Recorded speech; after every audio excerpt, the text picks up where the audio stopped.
the universe burns, not with light, but with fury, a boundless storm of faith, hatred, and madness. Across the endless black worlds scream as they die, and gods feast upon the echoes. Yet amid this infinite war, something impossible stirs. A lone warrior, carved from myth and wrath, steps through the veil between realms. His skin bears the ash of Olympus. His blades remember the blood of gods. His voice is thunder, and his silence is war. He is Kratos, the ghost of Sparta, a man who once defied fate itself, now cast into the grim darkness of the 41st millennium. He faces beings far older, far crueler, and infinitely more deranged than any pantheon he has ever slain. The Chaos Gods watch, their laughter bleeding through the warp like knives through flesh. But for the first time in eternity, something inside them hesitates, because this mortal's rage is not bound by reason, and his defiance not by time. When the light of the Astronomicon flickers, and whispers reach terror of a nameless titan tearing through demons in the eye of terror. One question grips the Imperium's soul. What happens when a god-killer meets the gods of chaos? Before we descend into the heart of this apocalyptic myth, remember to fortify our ranks. Like and subscribe, mortal, so the tale of the ghost of Sparta may echo through the datasphere of the Imperium. Every act of support fuels the machine spirit of this channel and keeps the story alive against the shadow of the warp. The dawn that breaks over the ruined spires is no mercy. It comes in streaks of red iron, searing through the smog like open wounds across the sky. Kratos stands upon a platform of corroded steel, his armor scorched and dulled by travel across this impossible world. Beneath his boots, the metal hums, faint, alive, whispering in Machine tongue. He can almost feel the planet breathe. It exhales heat, and in that heat he hears hymns, distorted, broken chants woven through Vox, static, each syllable half machine, half prayer. The scent of burning promethium hangs heavy, mixed with incense that clings to the back of his throat like ash. He does not yet know their god, but he can taste the devotion in the air, acrid, desperate, almost human. Through the veil of dust, shapes move. Servitors march in a perfect line, their flesh lacquered with oil, eyes glassed with obedience. Each one drags a rusted chain attached to colossal relics, fragments of broken statues, remnants of saints whose names have long turned to data. They chant without mouths, their words broadcast through Vox grills, fused to their throats. Glory to the throne eternal. The phrase repeats, endlessly recycled, stripped of meaning. Kratos watches in silence, his hand tightening around the blades of chaos. He has seen many pantheons fall, gods torn from their heavens, yet none so willingly enslaved as this one. The banners of the Imperium flutter weakly above him, faded symbols of a sun long extinguished.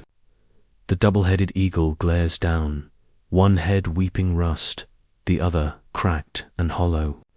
Around its base, kneeling figures whisper prayers to a throne billions of light years away.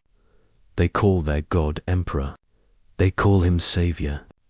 Yet, when Kratos gazes upon their faces, gaunt, pale, half machine, he sees worship not born of love, but fear. These are not believers. They are survivors feeding the corpse of their faith. A voxcaster mounted in the ruins crackles suddenly to life, flooding the air with binary psalms. The voice that follows is metallic, sexless, impossibly vast. The Omnissiah watches. The circuits of devotion must never fail. From the shadow of the manufactorum, crimson-robed figures emerge, the tech priests of Mars. their limbs a tangle of cables and augmetics, their eyes replaced by lenses that glow like coals. One approaches Kratos, its gait uneven, its server skull hovering like a ghost. You are not logged in the archives. It rasps, voice filtered through static. State designation, state purpose. Kratos does not answer. His silence is not defiance, it is calculation. He studies the priest, the machine beneath its flesh. Its prayers are whispered to metal gods, its soul replaced by circuitry. He wonders, fleetingly, if this being even remembers what it was to feel fear.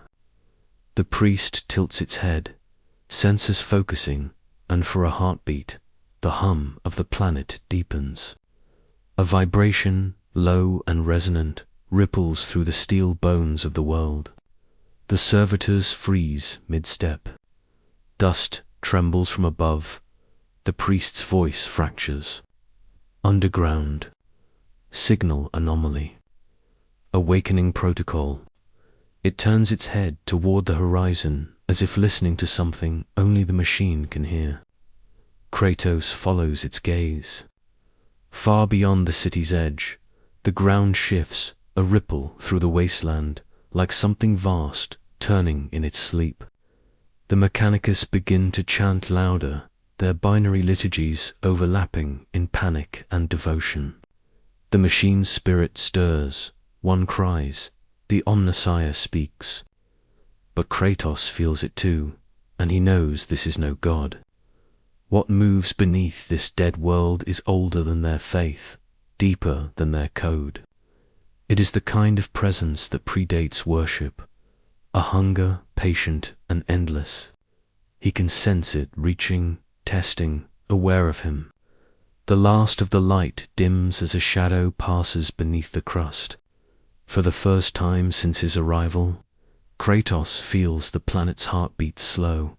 He looks back at the priest, whose lenses now pulsed erratically, as if caught between awe and terror. What lies beneath? Kratos asks, his voice a low growl. The priest's response is a whisper, almost reverent.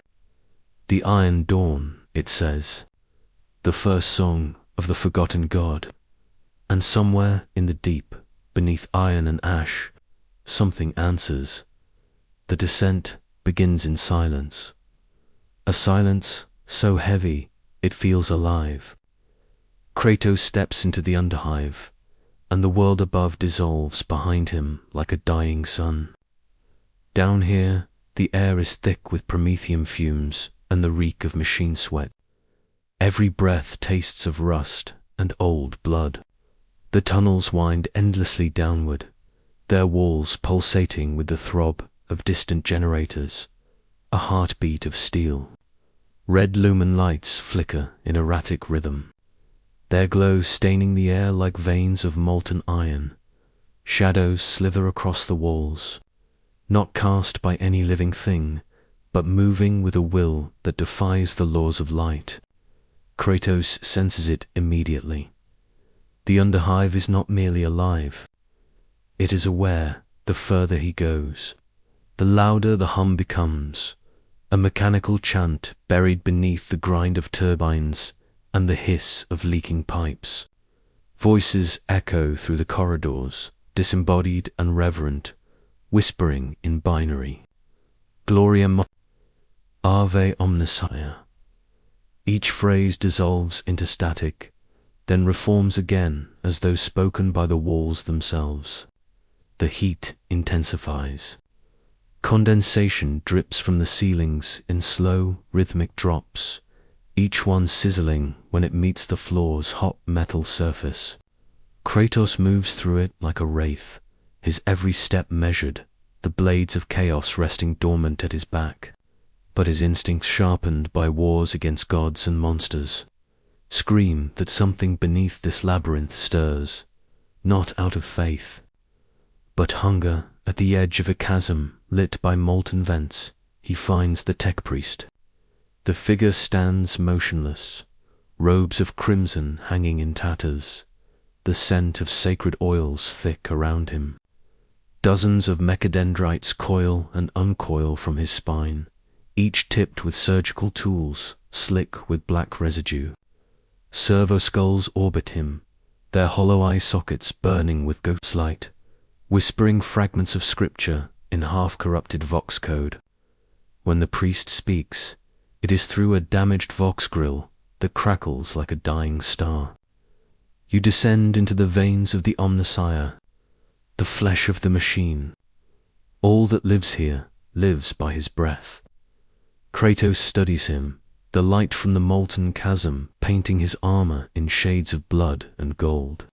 "And this god of yours," he asks, his voice a growl carved from stone, "does he answer when you call?"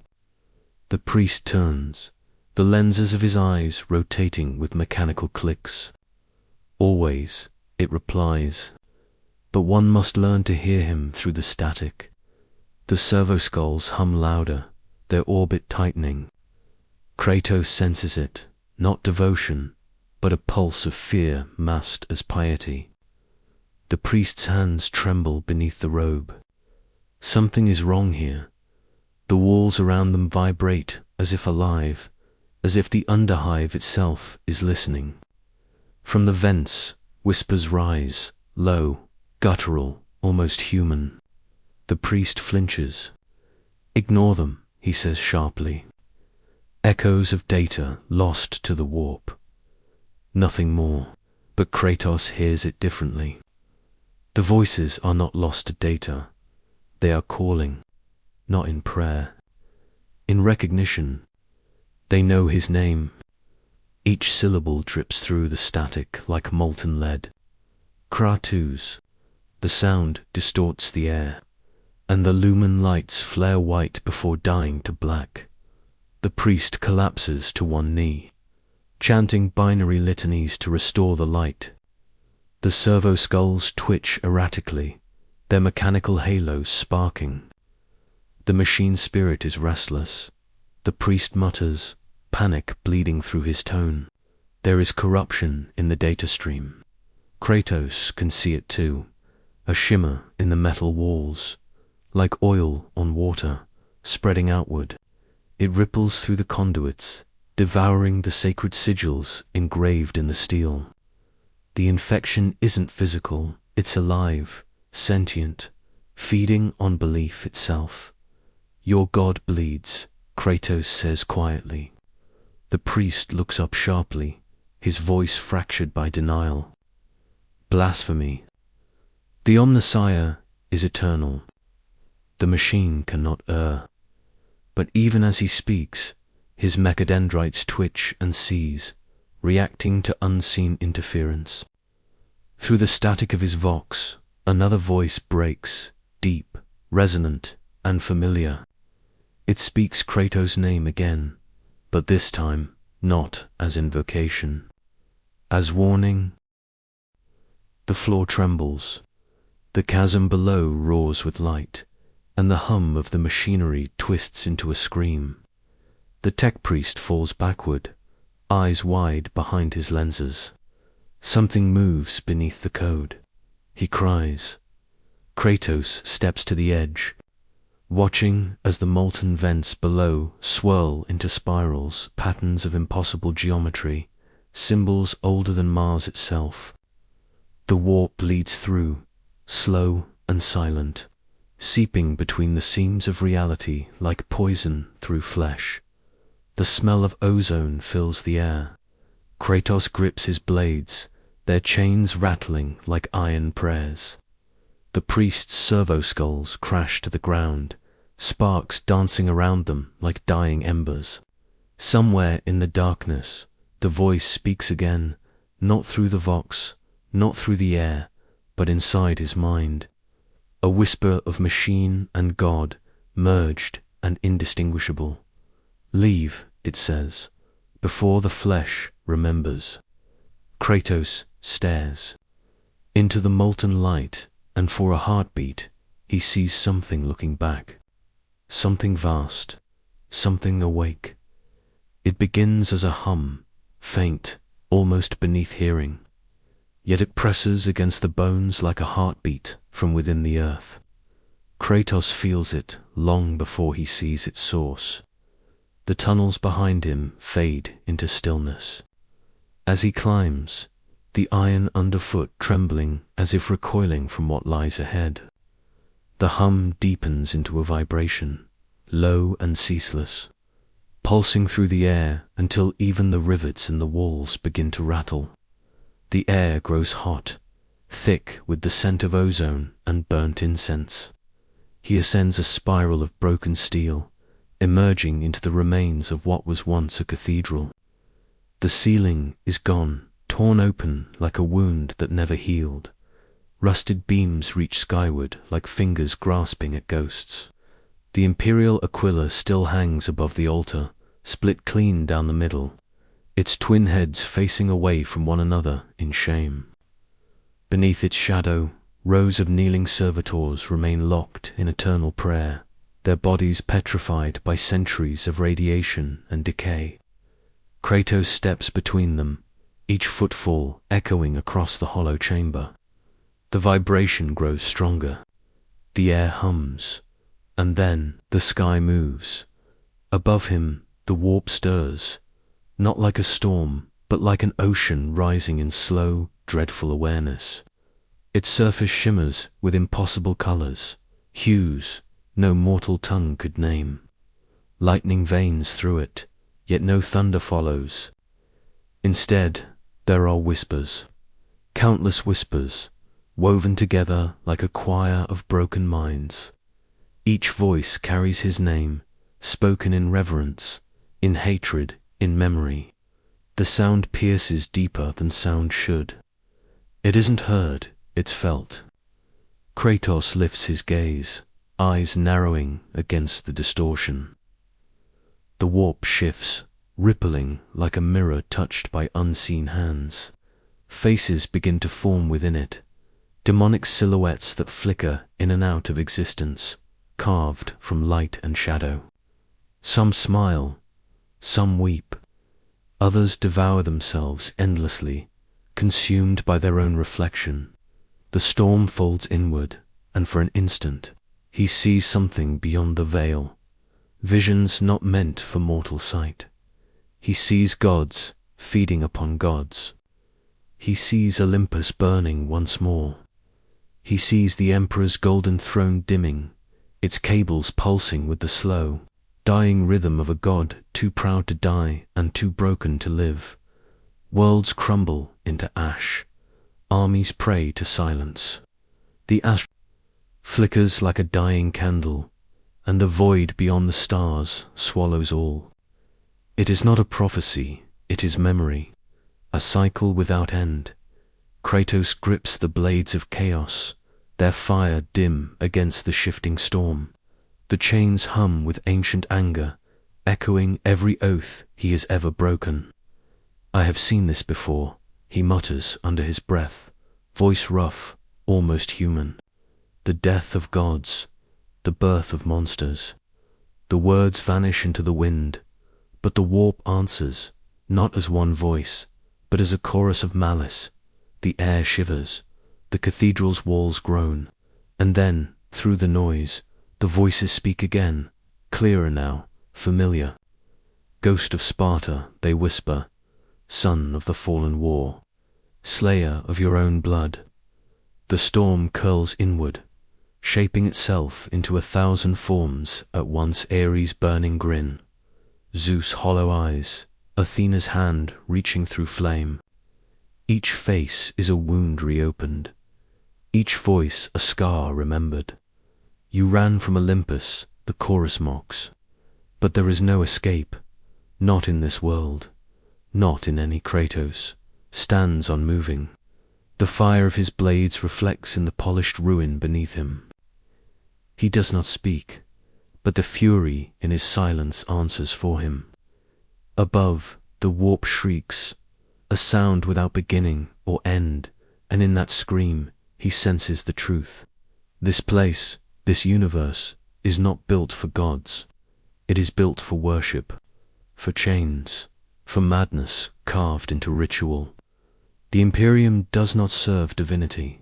It manufactures it, piece by piece, until belief itself becomes the cage. The chorus changes tone, no longer mockery, but something darker. You are of their kind, it breathes. A god born from slaughter, a god who would kneel before none. The storm bends closer, faces stretching toward him like smoke. Become one of us, it tempts, or be forgotten like the rest. The wind rises, tearing through the cathedral, scattering ash and sacred relics into the abyss. The imperial Aquila crashes from its perch, splitting on the floor with a scream of metal. Kratos stands amidst the storm, every muscle alive with memory, every scar burning with the echo of past wars. His grip tightens on the blades. The fire reignites. The warp screams his name once more, louder, demanding, all dash-consuming, and Kratos answers it in silence. The night does not fall, here it coils. The sky above the wasteland is a bruise of crimson and black, alive with distant lightning that flickers like the pulse of a dying god. Kratos stands at its edge, watching as the horizon bends under the weight of corruption. The air tastes of iron and incense, sweet and metallic, the perfume of sacrifice. Before him sprawls the carcass of an imperial tight-net, one's frame now hollowed, twisted, repurposed into a shrine of blasphemy. Its skull-like helm leans against the earth, shattered lenses glinting faintly like dead stars. From its ribcage of ceramite and steel, a light glows sickly red, pulsing in time with the chants of those who kneel beneath it. 100 cultists gather around the fallen god machine, their bodies painted in spirals of blood and ash. They chant in a language that was once high Gothic, but now carries the cadence of madness, syllables that claw at the air. The sound is not music, it is hunger given voice.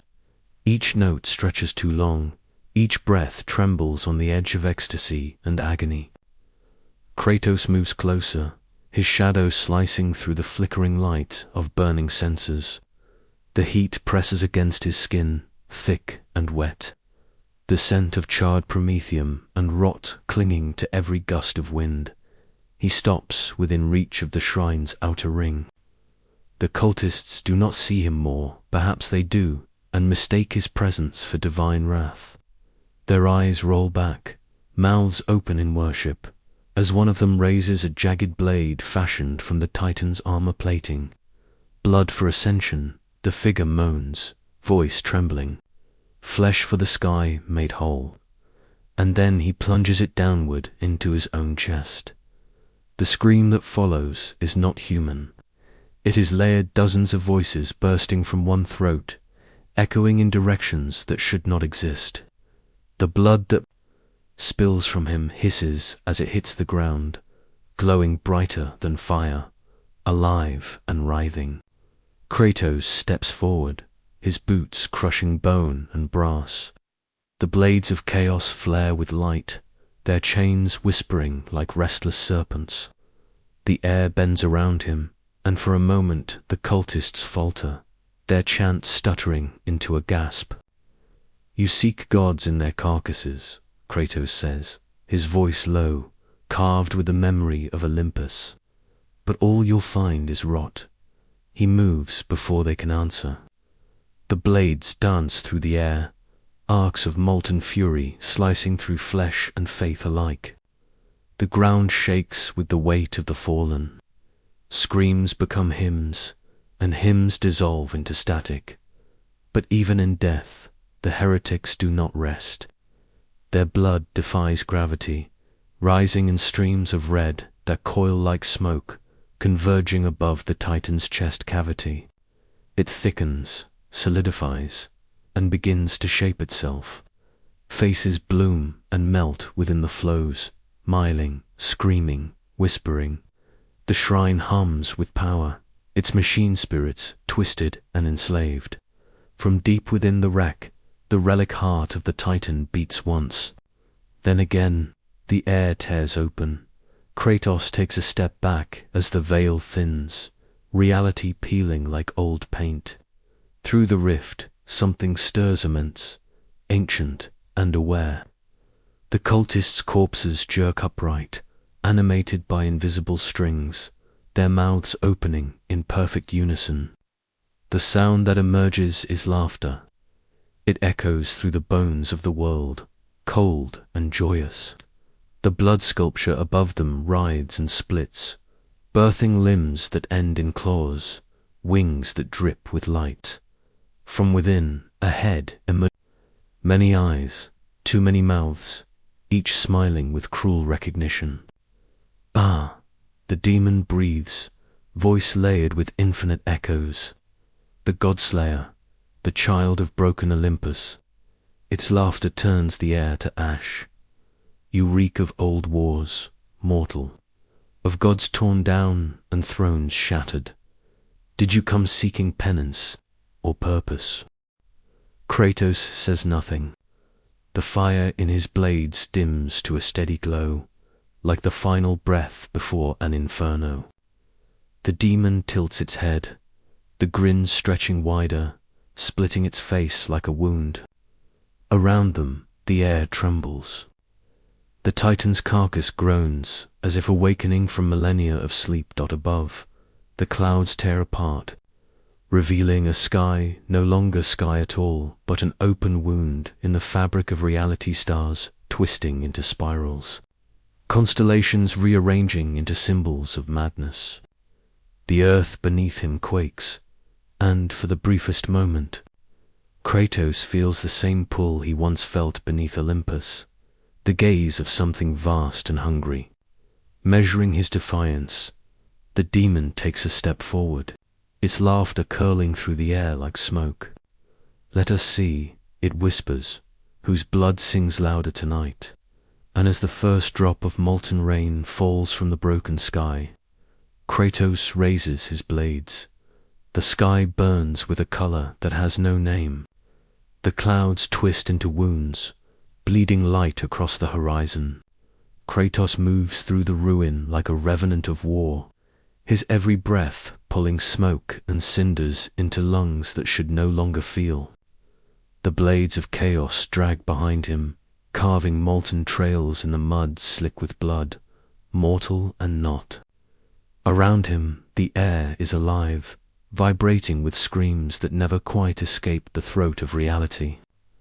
The cultists are gone, consumed by their own devotion, but what they called forth remains. Shapes without shape, faces that bloom and collapse like dying suns. They crawl across the Titan's bones, birthed from the blood that dared to rise. He does not fight as a man. He fights as memory itself, raw, unreasoned, unending. Each strike is a psalm, each impact an offering. The sound of his chains is rhythm, the roar of the demons a chorus. They surge toward him in waves, their forms collapsing into fire and reforming from ash. His blades meet them, and the battlefield becomes an altar. Flesh bursts into embers, bone becomes smoke. Yet for every abomination he casts back into the void, to more take its place. The warp laughs at the futility of effort. The song of rage does not end. It only finds new verses. The ground beneath him pulses like a heart. The Titan shrine trembles, its rusted frame weeping molten tears.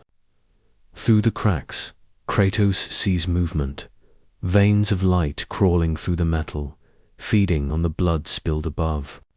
He senses a presence, vast and watching, behind the veil of madness. The air thickens, each breath heavier than the last. The demons circle now, not to strike, but to chant. Their mouths move in unison, yet their words come from everywhere at once. Vibrating in the bones of the world. Kratos, they whisper. Ghost of Sparta, slayer of gods, you have not left Olympus. You have merely changed its name. The words slice deeper than any blade. He turns, and the demons part before him, not in fear, but in reverence. Their forms shift, becoming reflections, moments of his past, twisted through the mirror of the warp. His father's voice drips from a creature with no throat. His son's laughter echoes from a moor lined with blades. Memory and mockery merge until he cannot tell one from the other. He roars, not in anger, but denial, and the ground splits open beneath his feet. From the chasm rises a wind that smells of rust and old blood. It carries with it a sound, a heartbeat too large to belong to anything mortal. The warp trembles. The chanting stops.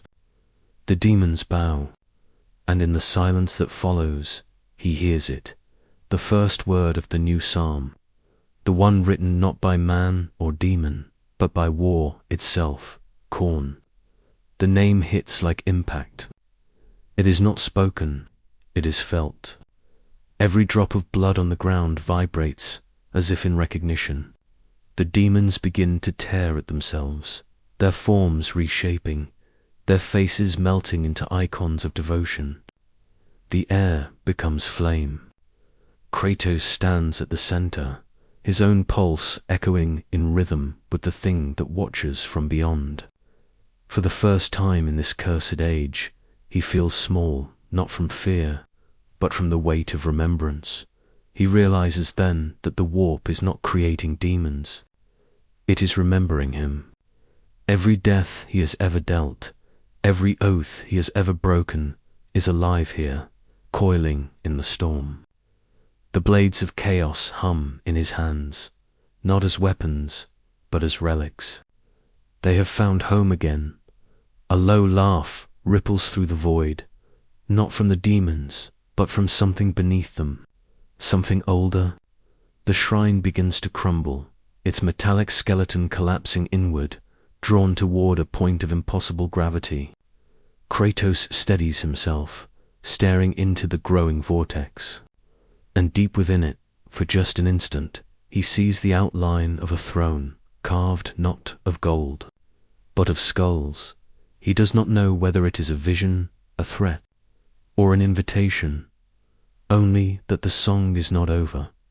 The silence is almost sacred. The warp, once a screaming tempest of madness, draws in a single breath, and everything stops. Even the blood in the air seems to hang motionless, suspended in worship. Kratos stands at the eye of that stillness, every scar on his flesh glowing faintly in the crimson gloom. He can feel it pressing against his mind, vast and ancient, the hunger that has no name but one, Khorne, the Lord of Skulls. The rage that rules all. His laughter begins as a low vibration, so deep it trembles through the marrow, and rises until it becomes thunder. It does not echo through the battlefield. It is the battlefield. Every torn corpse, every shattered relic, every drop of spilled blood vibrates with it, as if rejoicing in its god's awakening. The demons fall to their knees, clawed hands pressed against the earth, their heads bowed. They do not weep or cry out. They simply listen. The air tastes of metal and fire, and beneath it, the faint sweetness of rot. The ground trembles underfoot, rippling like flesh. Kratos tightens his grip on the blades of chaos, but they no longer burn as they once did. Their fire flickers, dimmed by a greater flame, the raw, impossible heat of divine fury that bleeds from the very sky. He does not yet see Khorne, only feels him, a weight behind the veil of the world.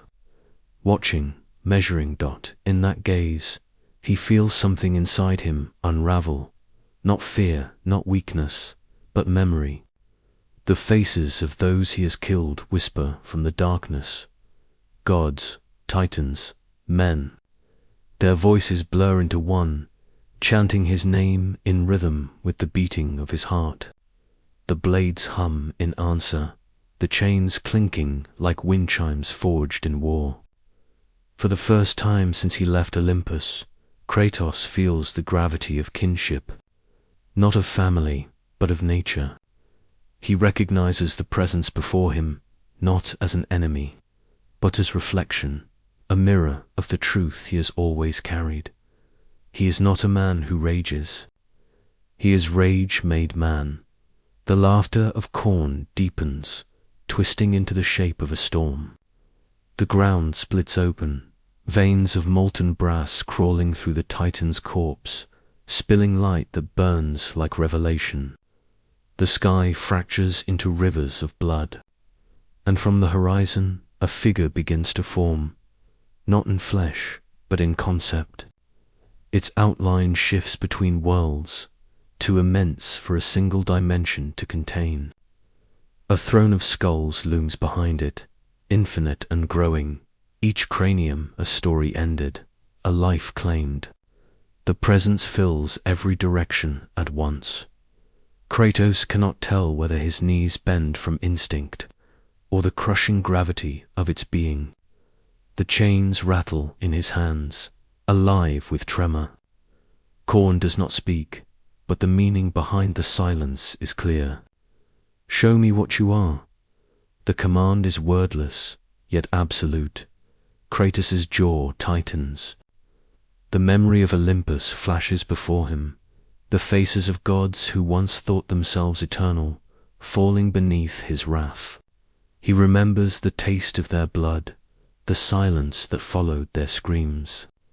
And now, standing before a god who hungers for such silence, he wonders if he has walked all this way only to become a trophy, a thought. Poisonous and bright, cuts through the storm, or something greater. He raises his blades. The fire returns, furious, defiant. The heat of the warp presses against him, tearing at the edges of his being, trying to drag him inward, to make him part of the song of slaughter. But Kratos resists. His voice, ragged and low, breaks the stillness. "You would test me," he mutters, though he does not expect an answer. The words are not challenge, but acceptance. A declaration, the demons scatter, retreating from the space between mortal and God. The air screams. Every drop of blood on the ground ignites, rising as crimson mist. The laughter stops, not because it has ended, but because the duel has begun. The chains of the blades coil around his wrists like serpents ready to strike. And from the heart of the warp, a single beat resounds, louder than thunder, deeper than creation itself. It is not Khorne's heart, it is his. The sky cracks open. Light pours through like molten rage. The war god and the blood god meet, not in word, but in essence. The battlefield becomes a pulse of violence, every heartbeat birthing universes of fury. For an instant that stretches into eternity, Kratos feels himself dissolve into it, into the truth of what he has always been, the god of war, standing before the god of rage, and somewhere beyond the smoke, the throne of skulls smiles. The air burns with color that shouldn't exist. Each hue sings a different agony. The ground beneath Kratos' feet shifts between molten brass and mirrored flesh, faces rippling through it, whispering prayers to gods that no longer answer. The warp has no horizon, only a constant unfolding of horror and beauty, so complete that it threatens to unmake the mind that dares to witness it. Kratos stands at its center, the blades of chaos still smoldering, though their fire now flickers like a candle before a sun. Around him, the four thrones awaken, and eternity begins to notice. The first sound is laughter. Not mortal laughter, not even divine. It is the sound of creation mocking itself, for voices woven into one, layered with tones that splinter reality. Khorne's laugh is a thunderclap. Tzeentch's a shifting murmur of prophecy breaking and reforming. Nurgle's a wet, joyous gurgle of life refusing death. And a sigh that feels like a blade pressed against the soul. Kratos does not flinch, though his body trembles with the weight of their attention. He has faced gods before, slain them even, but this is different. These are not gods that rule. These are gods that are concepts given hunger. He looks up at the thrones, each one vast enough to blot out reason. Khorne's domain is a mountain of skulls bleeding into rivers of molten iron. Every drop that falls births another warrior, screaming, dying, rising again. Tzeentch's throne is not a seat but a storm, shifting eyes and feathers and light that folds in upon itself endlessly. Nurgle's court blossoms with obscene life, swollen fruit dripping with pus and joy, and Slaanesh's realm is carved from mirrored ecstasy, the air itself pulsing like a heartbeat. Kratos' breath fogs as he moves, though there is no air here, only will. He can feel their scrutiny like heat upon his flesh. They speak without sound, their voices entering through memory and doubt. Why have you come? The question isn't spoken, yet it fills him. He wants to answer, to say he came because the gods of his world failed, because war is all he understands, because rage is the only truth he has left. But he doesn't. Words would be surrender. Instead, he raises his head, and the reflection beneath him moves out of sync. The mirrored surface shows not his form, but what the warp sees. A god born of slaughter, a creature of purpose so absolute that it frightens even madness. The reflection smiles back at him with a face made of blood and flame. From Tzeentch's storm, 1,000 eyes blink. A voice like silk and lightning whispers, he is a pattern unfulfilled. From Nurgle's garden, laughter bubbles, a poor child of wrath, still searching for his father. Slaanesh hums, every tone vibrating against the marrow of existence. He tastes of longing, and Khorne's voice, a single word, low and final, cuts through them all. Refuse. The meaning hits him harder than any blade. They see his defiance. They recognize it. The warp itself recoils from the purity of it. Not righteous, not good, but unbroken. Kratos stands, as he always has, not for mercy, not for peace, but for the war within himself. And in this realm of endless hunger, that makes him something blasphemous, unchained. The laughter shifts. What began as mockery becomes curiosity, then ... hunger. The air trembles. The thrones lean closer, reality bending as if the entire warp leans in to study him. The faces beneath his feet begin to scream louder, stretching toward him, begging to touch, to become. The blades hum, sensing the pull of otherworldly will, their chains vibrating with memories of Olympus. He remembers Zeus's dying breath, Ares' eyes as they dimmed, the weight of his father's blood on his hands. He remembers thinking that was the end. But this place has no end. Only transformation. The gods of chaos do not kill. They convert. Kratos takes a step forward, and the ground groans beneath him. The air smells of burnt copper and wet decay. He can feel their attention digging into him, searching for the weakness that will make him theirs. And for a moment, just a heartbeat, he wonders, is this the price of refusing eternity? To be consumed by it? The mirrored floor cracks. From its depths rises a figure shaped from his reflection, a shadow with his voice, his rage, his chains. But his eyes are not his own. They burn with the madness of the warp, with every promise he has ever been betrayed by. It grins, and somewhere above, the four thrones begin to applaud, The warp breathes around him, a living tempest of thought and hunger. Every color bleeds into the next. Every sound becomes the echo of a scream, a freem.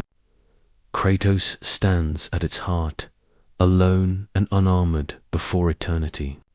The four thrones shimmer like suns caught in convulsion, their lords speaking not with words, but with will.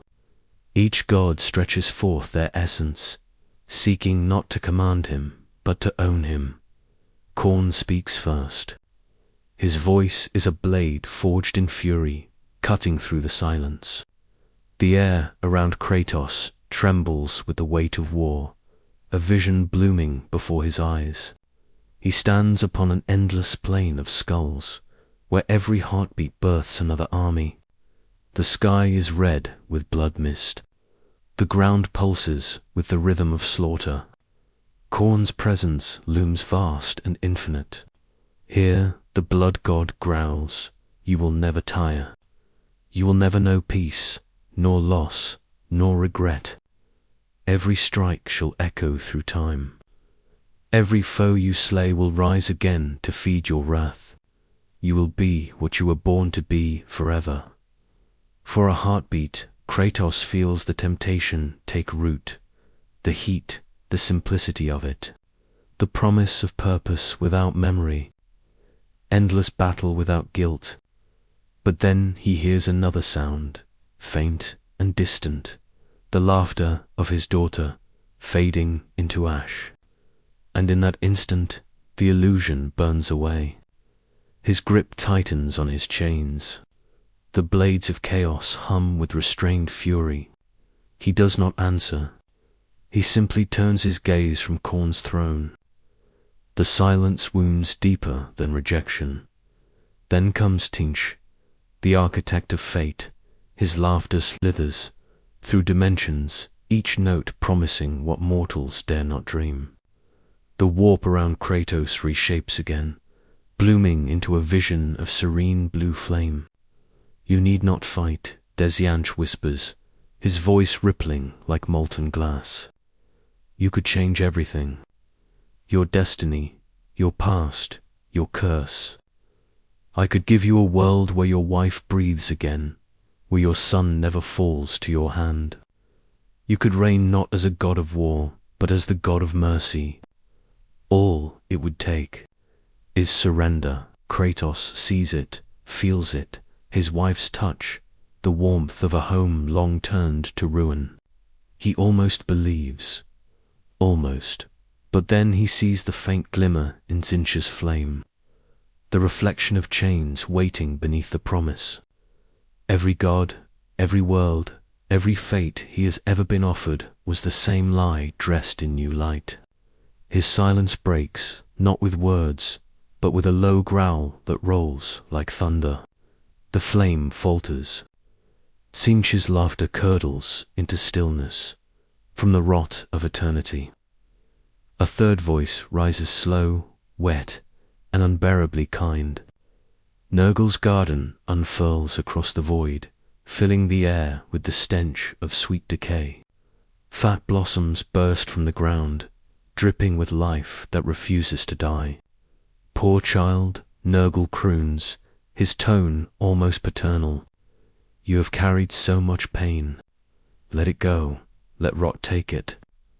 Let suffering become peace. I would give you rest, my son. I would let you love again, not through flesh, but through the mercy of disease." Kratos feels the air thicken with warmth, like an embrace. His scars pulse, the agony easing for the first time in centuries. Yet beneath it lies the truth, stagnation, the slow death of will. He spits blood into the soil and watches it hiss. "Peace," he mutters, his voice a rasp, "is just another chain." The garden withers around him, the blossoms collapsing into black sludge. Nurgle sighs, mournful and tender, as though watching a favored child die, then silence. And from that silence, a sigh like a star's last breath. Slanesh steps forth, beauty and horror made indistinguishable. Every motion, every whisper, every shimmer of her form is desire incarnate, the ache of what mortals crave, but can never hold. You fight because you are empty, she says, voice dripping like honey. I could make you whole again. I could fill every silence, every regret, every hollow in your soul. You need only open yourself. Kratos does not breathe. Her words move like fingers through his thoughts, stroking every wound he has tried to forget. She offers not lies, but understanding. He sees his own reflection in her gaze, the god who killed his gods, who became what he despised to escape what he feared. And for a moment he realizes, this is not temptation. This is recognition. The air fractures. The demons who watch from the void begin to whisper, uncertain. Their liturgies falter. The warp ripples in disbelief, unable to contain a will that does not bend. Khorne roars, Nurgle weeps, Tzeentch's laughter twists into fury. But Slaanesh only smiles, serene, knowing, for she senses what the others cannot. Defiance is not purity. It is its own corruption. The warp begins to quake. The thrones ignite, their fires blending into a single storm that devours the horizon.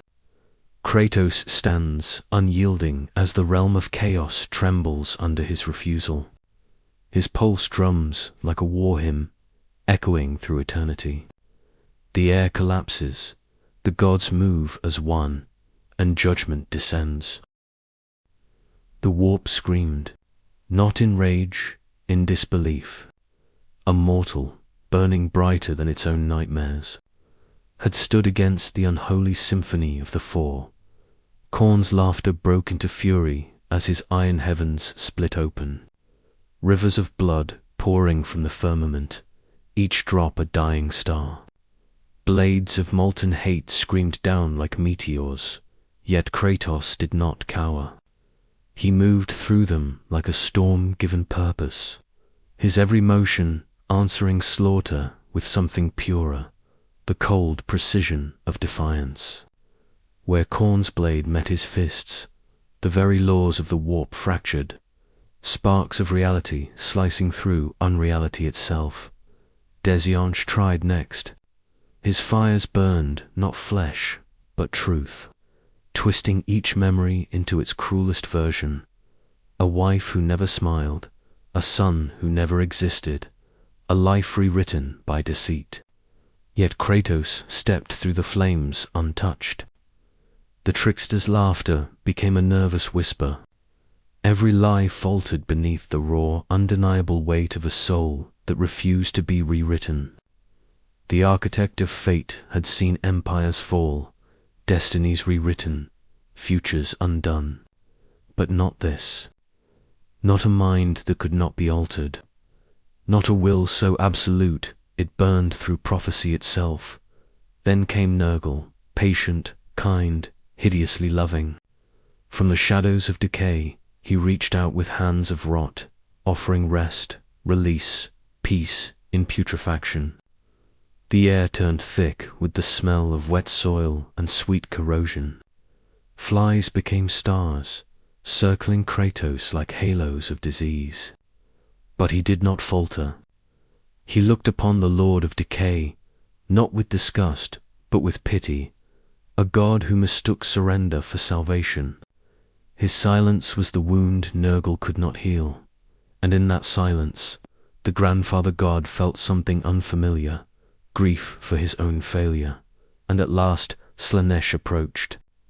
No threat, no fire, only beauty, the kind that blinds, the kind that kills softly. Her voice was a song built from every desire Kratos had ever buried, the warmth of touch, the sound of laughter, the illusion of wholeness. For a heartbeat, the warp held its breath. The other gods watched, waiting to see if the mortal would finally break. But Kratos only closed his eyes. "I have felt everything," he said, not aloud, but within the marrow of creation itself. "And I am still not yours." That was when the warp shuddered. The four turned upon him as one, their divine essences colliding in a storm of annihilation. The sky folded in on itself, sound and light devouring one another. Khorne's blood burned away, Dinge's patterns unraveled. Nurgle's spores turned to ash, and Slaanesh's melody died mid-breath. In the center of it all, Kratos moved like the axis of some impossible truth, uncreated, unbroken, unstoppable. Every strike he delivered was more than violence. It was rejection. A rejection of gods, of masters, of destiny itself. The warp, eternal and formless, found itself wounded by a single soul that refused to kneel. Demons fell silent. The very winds of madness recoiled. What had always been infinite began to crack, color draining from eternity. The screaming mirrors beneath his feet shattered, scattering reflections of the gods, distorted, broken, terrified, for the first time in eons. The Chaos gods felt something they had forgotten. Fear, Kratos, stood alone as the thrones trembled. The eye of terror convulsed around him, a storm without anchor, a sea without horizon. He looked into the abyss that had once promised him power, and saw only need, the endless hunger of divinity. "You are not gods," he whispered into the collapsing storm. "You are cages."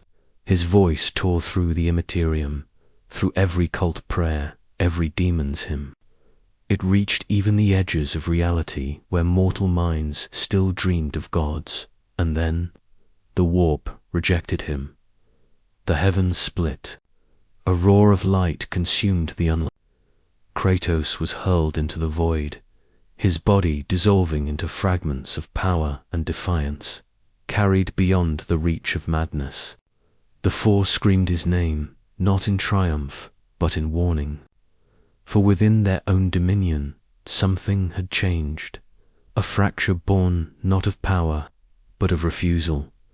When the silence came, it was not peace. It was awe. The Chaos realm, infinite and eternal, whispered to itself, a new liturgy written in the language of fear. Not all gods can be owned, and somewhere in the dying echo of the warp, a single phrase lingered like a scar across eternity's throat. Some gods must be feared. The eye of terror twisted like a wound that refused to heal. Its storms did not rage, they bled, hemorrhaging light and shadow across the dark between galaxies. From its depths came whispers, languages without tongues, memories that were never lived, yet screamed to be remembered. And through it all walked Kratos, a figure carved from defiance itself. His presence was a contradiction so severe that even the warp recoiled.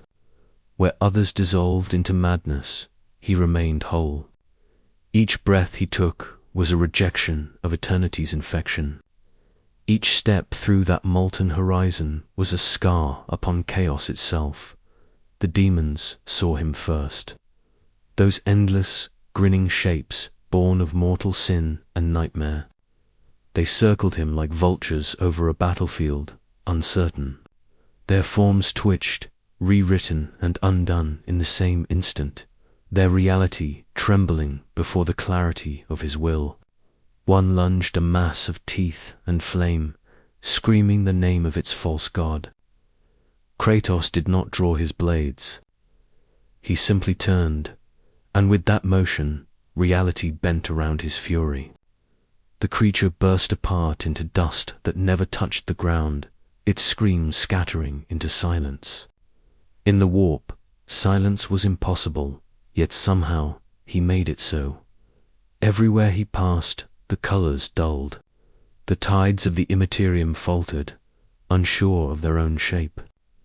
He was a fixed point in an ocean that had never known stillness, a mortal thought too sharp for the madness around it. The air crackled with psychic discharge. The scent of ozone and blood clung to him like smoke. His weapons, the blades of chaos, shimmered faintly, not with fire, but with memory. They had tasted gods before, but now they hummed with something deeper, resonance. The echoes of divinity dying. Khorne's fury had left its mark upon them, the metallic tang of slaughter that never cooled. Dzinch's essence lingered in the shadows of the chains, whispering half-born futures. A trace of Nurgle's rot pulsed in the hilt, a heartbeat that refused to die. And somewhere, faint but eternal, the ghostly hum of Slanish's laughter coiled through the air, the memory of beauty lost forever. The blades were not trophies. They were truths. Proof that divinity could bleed. Proof that belief itself could be murdered. But the warp was not content to let him walk unchallenged. The storm rose again, thick with eyes and mouths, the sky folding inward like a wound devouring itself. Voices hissed from every direction, the collective scream of the immaterium trying to comprehend him. You do not belong here. You are not real. You are ours. Each word pressed against his skull, each whisper 1,000 lifetimes of madness distilled into sound. Yet Kratos walked through them, unblinking. He had been a god once. He had murdered gods, but this was something beyond divinity. The warp was not life or death, not chaos or order. It was thought made infinite, belief without restraint. And it feared him because he believed in nothing.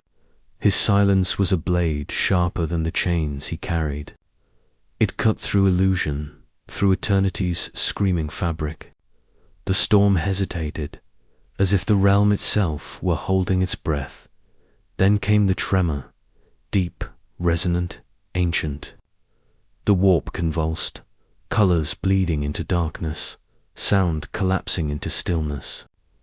The eye of terror, that eternal scar across the galaxy, flinched. The demons scattered into the folds of unreality, vanishing like frightened animals. Something was happening, something the ruinous powers themselves had never known. The immaterium was in retreat. Not because of power, but because of clarity. Kratos looked upward, though there was no sky, only the ceaseless churn of madness and memory. Lightning split across nothingness, revealing glimpses of 1,000 worlds, every battlefield he had crossed, every sin he had carried. But instead of pain, he felt something colder, quieter. Completion, perhaps, or the hollow echo of purpose fulfilled. Still, he did not stop. The storm parted before him, reluctantly, as if unwilling to touch him again. And then, faintly, the warp began to whisper. Not in mockery this time, nor in rage. The tone had changed, softer, uncertain. The sound of something eternal beginning to doubt itself. What are you? It asked, though no single voice spoke. What are you that gods fear you? Kratos paused, the burning chains hanging silent at his sides. Around him, the fabric of reality trembled, the air tasting of iron and lightning. His eyes, dark, human, unbroken, met the storm, and though he gave no answer, the warp understood. A ripple of silence spread outward, vast and endless, the kind that only comes before revelation or ruin. The eye of terror pulsed once, as if straining to close around him, and failed, because some wounds are not meant to heal. Far beyond the veil of mortal comprehension, where the Empyrean churned in endless, luminous agony, a tremor reached the ears of the Adeptus Mechanicus. It came first as static, then as rhythm, a pulse within the immaterial, something that should not have form, yet did. Deep within the data vaults of Mars, in the sanctified silence of the Noctis labyrinth, red-robed magi bent over flickering holoscreens, their mechadendrites twitching like anxious serpents. Vox recordings spilled distorted fragments of machine song, but threaded between the distortion was something impossible, a pattern moving against warp flow, a presence unbound by its madness. The data defied all known schematics of reality. Logic systems screamed. Cogitators burst into static prayer. One Margos Dominus, his vox grill trembling with filtered disbelief, muttered an invocation to the Omnissiah as the readings intensified. The signal traced back to the Eye of Terror, that cosmic wound where reason went to die. The thought alone was heresy enough to be purged. Yet, as they watched the feed, even the most devout among them could not look away. The signal did not waver. It persisted. On Forge World Graia, a transmission from a skittery cohort arrived too late to be fully decoded. The final log before their Vox feed burned out was a single phrase, jagged, metallic, and soaked in reverence. It moves. No coordinates. No signature. Only motion. The priesthood debated what that meant. Some whispered it was a demon engine of new design, a hybrid abomination between flesh and forge. Others, those less bound by orthodoxy, argued it might be something greater, something that challenged the very concept of machine and man. The debates became rituals. The rituals became doctrine, and doctrine began to fracture. The mechanicus does not dream, yet the machine cult found itself haunted by one. The idea of a perfect convergence, mortal fury contained within mechanical precision, divine hatred sculpted into motion. They called it the machine that dreamed of flesh. They spoke of it as both curse and miracle, a blasphemy that might also be a revelation, and far from their forges and their fears. Upon a shattered world of bone and rust, Kratos stood alone. The landscape was a graveyard of gods that had never lived, their carcasses woven into mountains of obsidian and hate. The air was heavy with the scent of iron and ash. Even the rain burned as it fell, sizzling against his skin like the touch of a dying star. Around him, the ruins groaned, whispering in a language the dead should not know. He walked among them, the blades of chaos dragging through the molten dust, each link of chain glowing with faint, living memory. The ground beneath him pulsed veins of warp stuff and molten metal coiling round his boots. Yet he did not falter. He did not speak. The storm above swirled in recognition, the warp folding inward upon itself as if to witness the impossible, a soul that would not yield to the demons watching from the shadows. He was not man or god, he was anomaly. Their formless eyes quivered with confusion. The warp was thought, emotion, and faith given shape, yet this creature moved with none of those things. No faith, no plea, no purpose beyond the act of existence itself. And that was a blasphemy even they could not comprehend. Kratos lifted his gaze to the horizon, where rivers of molten ichor poured from broken citadels. Every structure burned with infernal geometry, symbols that changed meaning with every blink. But beneath that chaos, his focus was unwavering. His silence was heavier than any hymn, his stillness louder than any war cry. He had become something the warp could not replicate, a paradox of will without worship, and in that silence a message was written. It was not carved in stone or sung by angels, but inscribed in motion and fire. To mortals, it would be unseen. To gods, it would be a warning. Across the void, the signal reached again into Mechanicus systems, stronger this time, coherent, even sentient. Voxcasters screamed under the strain, mechadendrites sparked, and entire data vaults shorted out. Yet amid the chaos, one fragment remained intact. It was no longer static.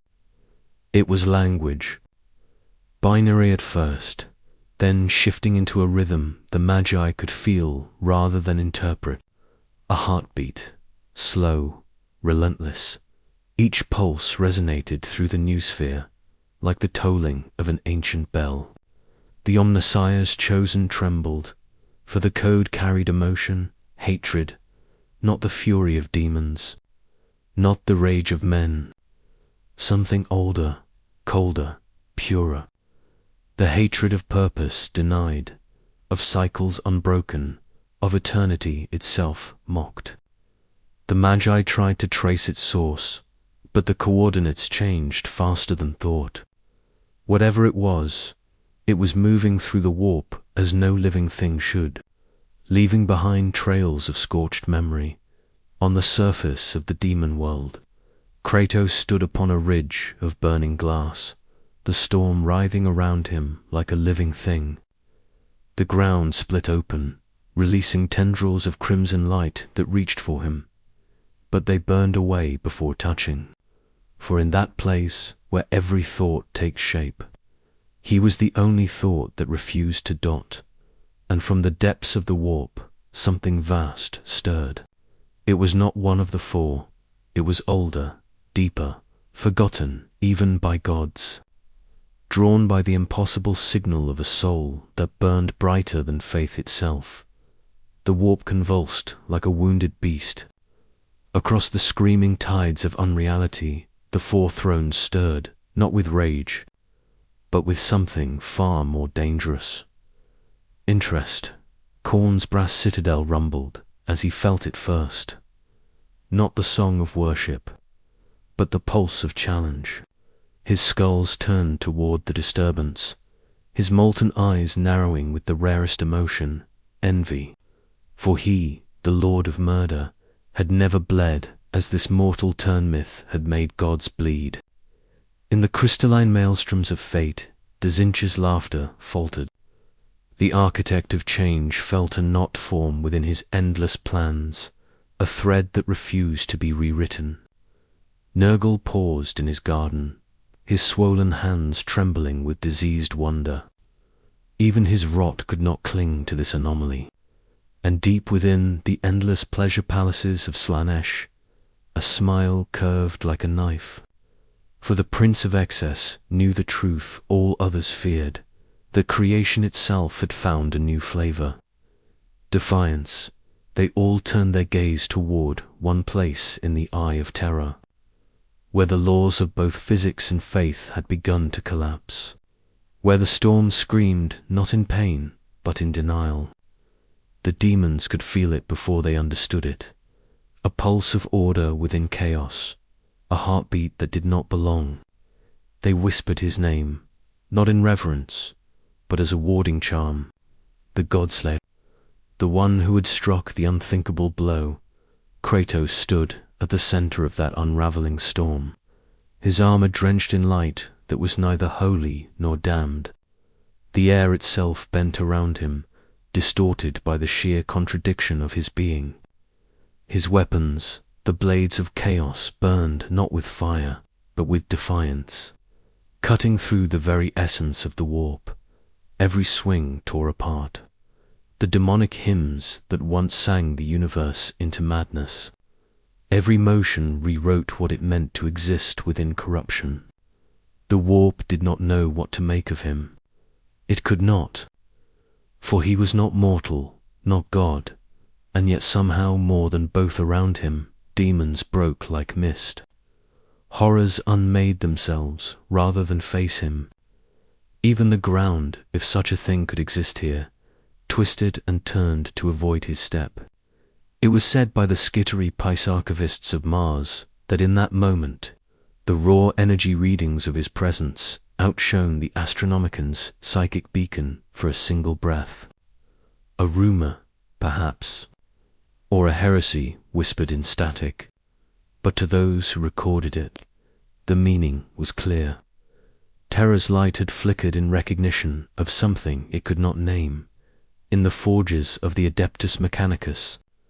Magozerant microzeti, 8 decoded fragments of data that should not exist. Binary prayers corrupted by human emotion. The machine dreams of flesh, one phrase repeated over and over, as if the very machine spirits of Mars trembled in awe. To the cult Mechanicus, it was blasphemy, yet to the deepest believers, it was revelation. For if the Omnissiah truly walked among steel and blood once more, perhaps he had taken a new form, one that no prayer could contain. But Kratos did not hear their theories. He did not crave their worship. He walked through the storm as if through memory, silent, unbending, unbroken. The warp around him hissed and recoiled, like oil refusing water. Even the great entities of chaos, who had feasted on mortal fear for 10,000 millennia, found themselves watching in uncertainty. Was he a weapon forged by the Emperor himself, a forgotten shard of the golden thrones made flesh? Or was he something older, a remnant of defiance born from the first spark of creation before gods learned to lie? No answer came, only silence and the sound of chains dragging through eternity. And then it began, a ripple of belief, unintended yet unstoppable. Mortals who dreamed near the warp spoke of visions. A warrior wreathed in ash, his eyes like burning suns, his presence both doom and deliverance. Cults formed in the lower decks of void ships, whispering his name in fear and awe. They did not worship him. They feared the gods, yet feared him more. His image spread through madness itself, carved into the very fabric of unreality by demons who did not dare to forget. Somewhere, deep within the imperial palace on Terra, a lone astropath collapsed mid. His final words echoed through the chamber. The light flickers. The gods are bleeding. None dared record it officially. But in the silence that followed, even the Adeptus Custodes looked toward the stars, and for a fleeting instant the Astronomicons' glow dimmed. In the warp, Slanish's laughter died. Dizinch's plans tangled upon themselves. Nurgle's rot withered, and Khorne's hand clenched in wrath and wonder. The impossible had happened, for one now walked the realm of gods, and proved they could bleed.